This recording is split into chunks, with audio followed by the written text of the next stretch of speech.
Welcome to the Falcon. This video for IELTS Listening is part of the Saturn series. You will hear a number of different recordings, and you will have to answer questions based on what you hear. There will be time for you to read the instructions and questions, and you will have a chance to check your work. All the recordings will be played once only. The test is in 4 sections. At the end of the test, you will be given 10 minutes to transfer your answers to the answer sheet. Now turn to Section 1. Section 1. You will hear a telephone conversation between a customer and the receptionist at a courier company. First, you have some time to look at questions 1 to 8.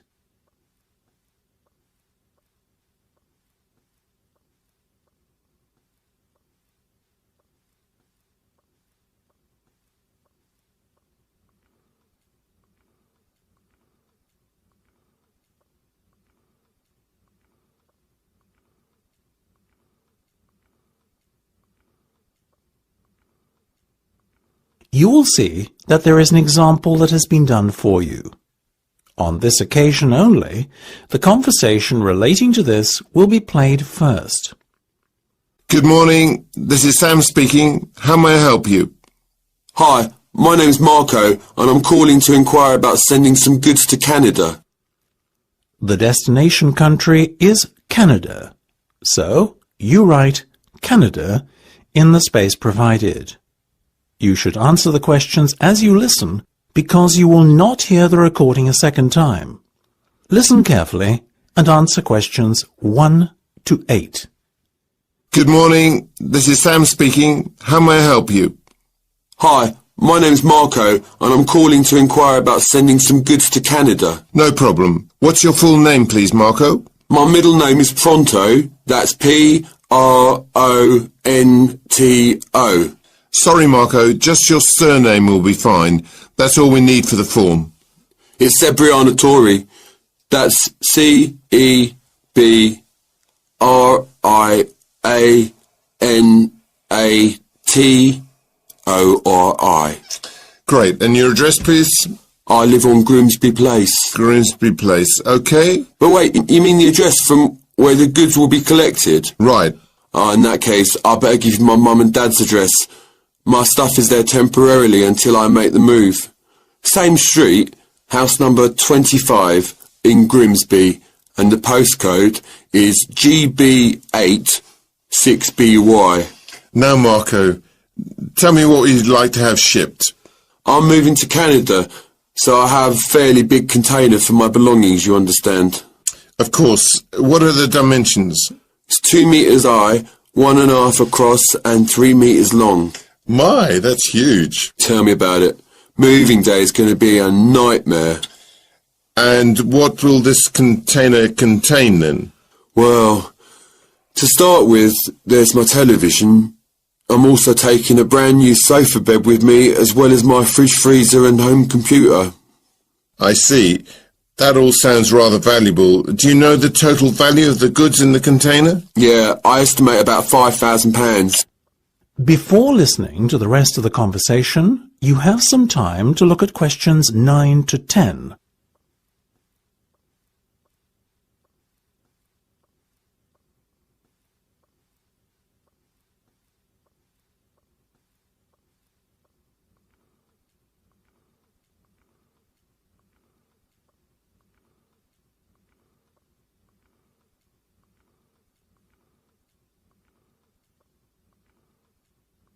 Now listen and answer questions 9 to 10.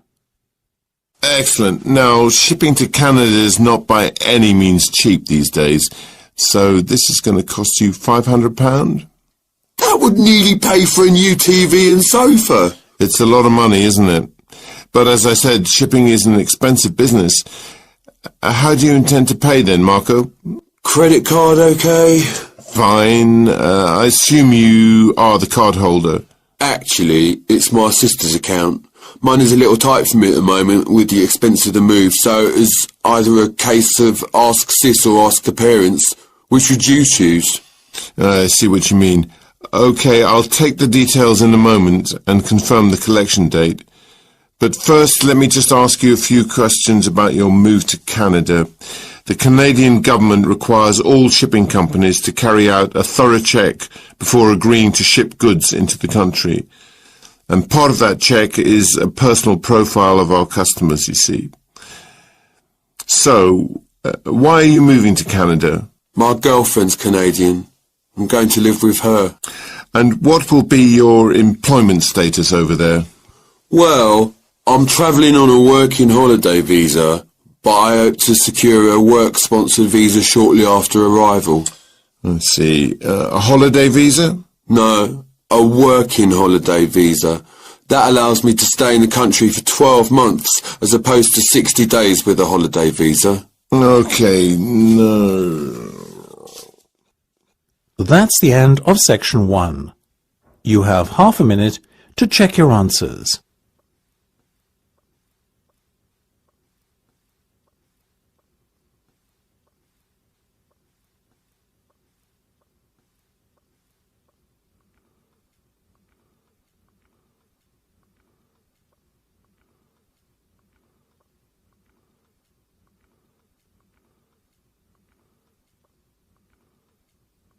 Now turn to Section 2.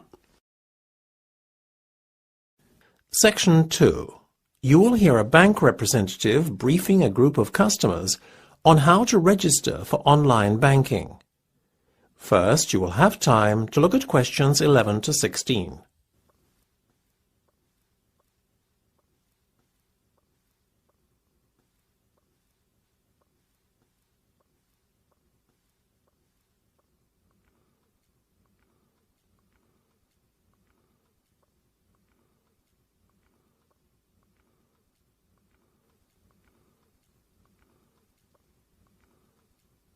Now listen carefully and answer questions 11 to 16.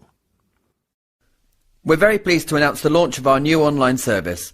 Now, though it might sound a little daunting for those of you who are not so familiar with the internet, let me assure you that the registration process is very simple indeed. I'm going to go through it with you step by step today, and afterwards there'll be a question and answer session should you have anything you would like to ask. The first thing you must do before you can gain access to our online services is send us the profile request form over the internet through our online portal, making sure you attach a scanned copy of your passport to go with the form. Then you'll have to wait for verification within 5 business days. Once you're verified, you'll then be sent your own personal verification code number, and you'll need to input this on the link I've posted at the top of the handout I've given you. www.hcbs.com/ACC setup. Once you enter the verification code, you'll be taken to the registration page, where you'll be asked to complete and send through your online account registration form. Having done that, you'll then receive an email message asking you to confirm that you're the owner of the email address you have supplied. Simply log into your email account and follow the link in the message you've been sent to the account update page. You will then be prompted to enter the details of your bank cards and all accounts held at the bank to complete your online profile. Once you've linked your cards and accounts to the profile, click the Update button on the top left of the screen. This will take you to the activation page. One click of the activation button and you're then set up to go and can start using your online accounts immediately. Before you hear the rest of the discussion, you have some time to look at questions 17 to 20.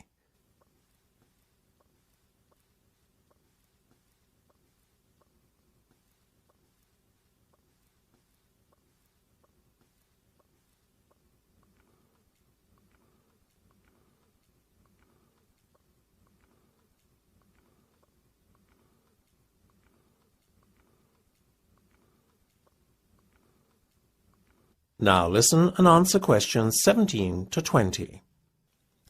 When you've done all that, you'll be able to log in and out of your account as you please. I'd like to draw your attention to the screen now for a moment. What you're seeing is an example of a member's online profile. This is the welcome page. Centred top, a list of your accounts and balances will always be displayed. You can click on any account on the list to see more details or customize a statement. When you want to log out, simply click the button at the top left of your screen. Directly under it, you'll see a button named Edit. Clicking on this will take you to your profile page where you can amend your customer details as often as you like. While you are navigating, should you ever want to return to the welcome page, simply click the Home button located at the top right of the screen and you'll be taken back to the welcome page immediately. Next, take a look at the drop-down action menu just below the centre of the screen. This gives you quick access to the online transactions portal, where you'll have the freedom to effect online transactions at the click of a button. One last thing I'd like to point out is the fact that there should always be a lock icon on both the bottom right and left of the screen. This confirms that your connection to our server is secure and safe.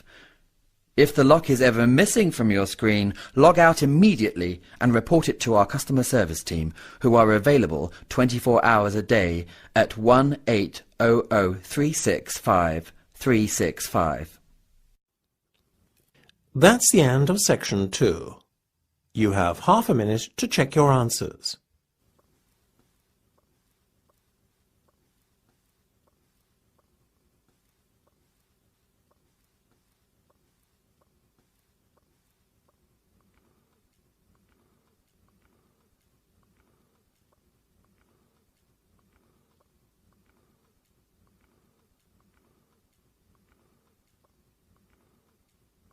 Now turn to section 3.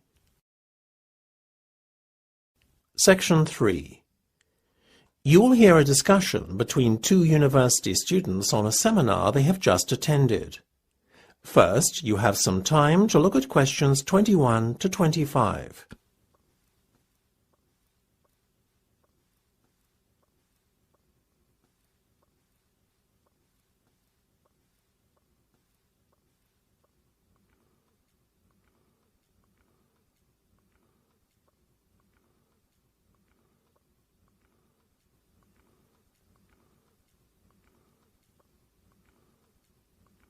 Now listen carefully and answer questions 21 to 25.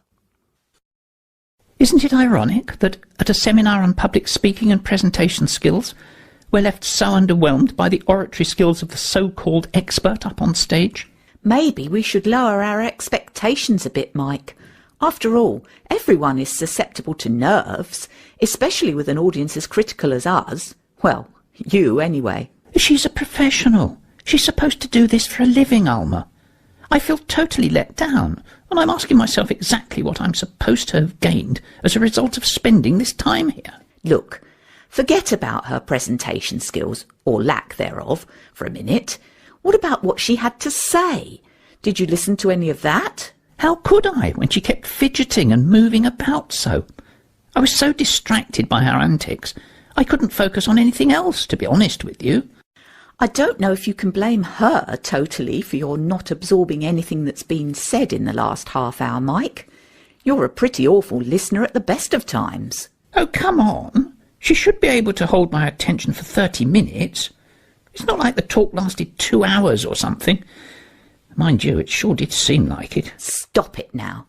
You're being overly critical, and that's just not fair. I took some notes and was actually impressed by some of what was said. I'm definitely going away having learned something and feeling like my time wasn't totally wasted. Emphasis on the not totally bit. Oh, Mike, when will you learn? You know, sometimes we only get out of things what we put in.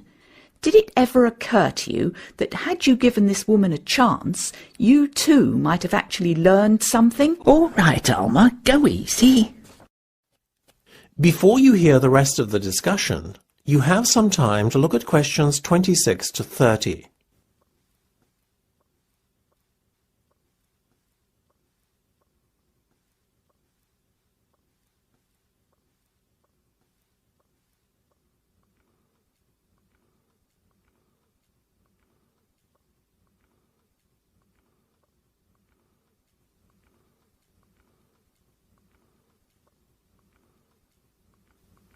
Now listen and answer questions 26 to 30.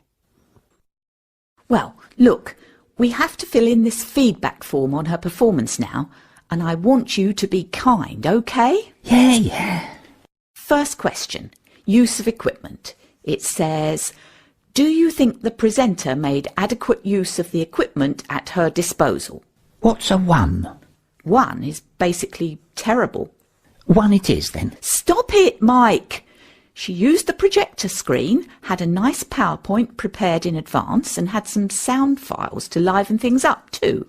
Yeah, it was a real hoot. Look, if you're not going to do this properly, I'll fill it in on my own.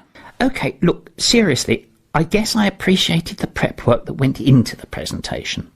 And she did make good use of the room's IT facilities, so it wasn't as bad as I first made out. But I'm not totally enamoured with her performance in that department either. Me neither, actually. That's a fair assessment at last, Mike. She made an effort, but I would have preferred it if she had used the interactive whiteboard, perhaps, as well as the projector. Her presentation might then have felt, well, more interactive, I guess. A decent effort, though. Agreed? Agreed. What about preparation? Well, I think we can both see that a lot of effort was put in that respect. Can't fault her there, can you? Not at all. How about clarity of speech and effectiveness at getting the message across? Well, look, you thought she spoke very clearly and that a lot was learnt from the seminar. I, on the other hand, learned more from my 2-year-old nephew's utterances of nonsensical broken English. Mike! Let me finish. So perhaps the truth is somewhere in the middle. Agreed? I'll settle for that. Satisfactory then on both counts. Execution is the bit I want to get to, Alma. Oh, here we go. Was it really that bad? Oh, come on. You have to admit it was pretty boring. Half the theatre had emptied by the time she finished. I can't really argue with you there, Mike. Clearly she failed to engage her audience, which is a big black mark for her execution. For once, Mr. Critical gets his way. Mr. Critical has been very kind to her in his feedback so far, though, wouldn't you say? You're a real saint, Mike. Now, what about the... That's the end of section 3. You have half a minute to check your answers.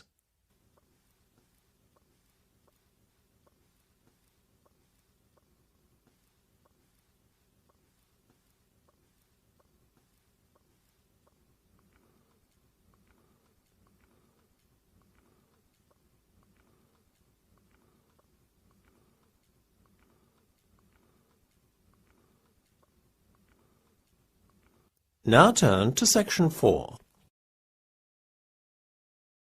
Section 4. You will hear part of a talk given by a professor for a marketing course. In the talk, he compares different makes and models of a type of car called Super Mini, for which the students will work out advertising strategies for their final projects. First, you have some time to look at questions 31 to 40.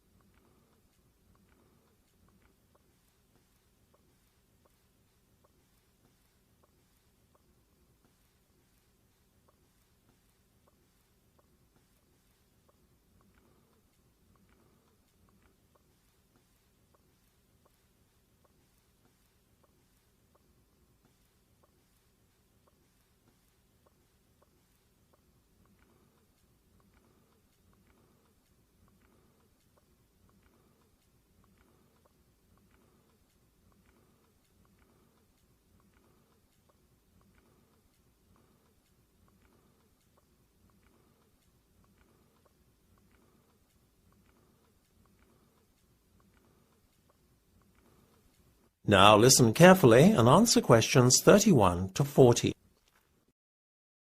Now, sales of Super Minis. And if you don't know, Super Minis are a particular class of small but luxurious car. Sales have taken off in the past few years, and there are a number of factors behind this trend. One of the primary reasons is the price of fuel.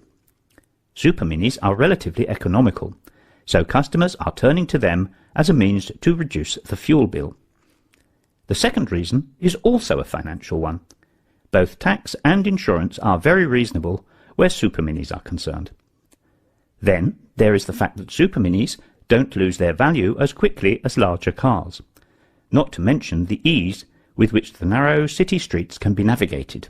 These advantages are present across the board in all makes of supermini. These cars have undoubtedly become desirable, and with so many available in the market now, this creates a challenge for the developers of advertisement campaigns, which is exactly why I've chosen this sector for your final projects. As you know, you'll be working in teams, and each team will be allotted one of these brands by lottery, but we'll take care of that next week. In today's lecture, I'm going to give you an overview of the different brands. I'd suggest you keep notes, perhaps make yourselves a table, because you'll need the information as you develop your project, both for your brand and that of your, shall we say, competitors. So, let's move on to the brands and their differences. One of the most popular brands of supermini is the Ford Fiesta, loved for its affordability and for its competitively low running costs. The Fiesta's popularity also ensures that it holds its value on the second-hand car market too, though one major flaw we have identified in its design is the fact that the boot is extremely cramped. The Vauxhall Corsa is another fine example of a supermini. It is light to steer, offers great all-round visibility, is relatively easy and very economical to drive. But if you think all this sounds too good to be true, then unfortunately you're right. The advantages of this little runaround don't come cheap, and the Corsa is considered comparatively pricey when judged against the other options available. So you might want to think about particular buyers to whom you could market this. Now, France's contribution to the supermini market is the Renault Clio. Known for its exterior styling, the Clio is also extremely reliable and well equipped. That said, there are some serious weaknesses too. For a start, the Clio is extremely cramped inside. This problem is only compounded by the Clio's other major flaw, the unbearably awkward driving position. Volkswagen, on the other hand, achieved a great deal when developing the Polo for the supermini market. The Polo is a very enjoyable drive and is reliable and perhaps, just as importantly, inexpensive to repair when breakdowns do occur. This is largely thanks to the car's excellent build quality. The only flaw, really, is the fact that the Polo's engine is underpowered, which is all the more disappointing when you consider that it ticks so many other boxes. Another car attempting to make headway in the supermini market is the Peugeot 203, a car that is renowned for its stylish interior and which pleasantly surprises many a new owner once they realise how spacious it is too, being particularly generous in that respect in the boot area. What are its drawbacks? Well, the driving position leaves a massive amount to be desired, not to mention the fact that the basic model has virtually no extras or special features. Far too low spec for my liking. The truth is... That is the end of section 4. You now have half a minute to check your answers.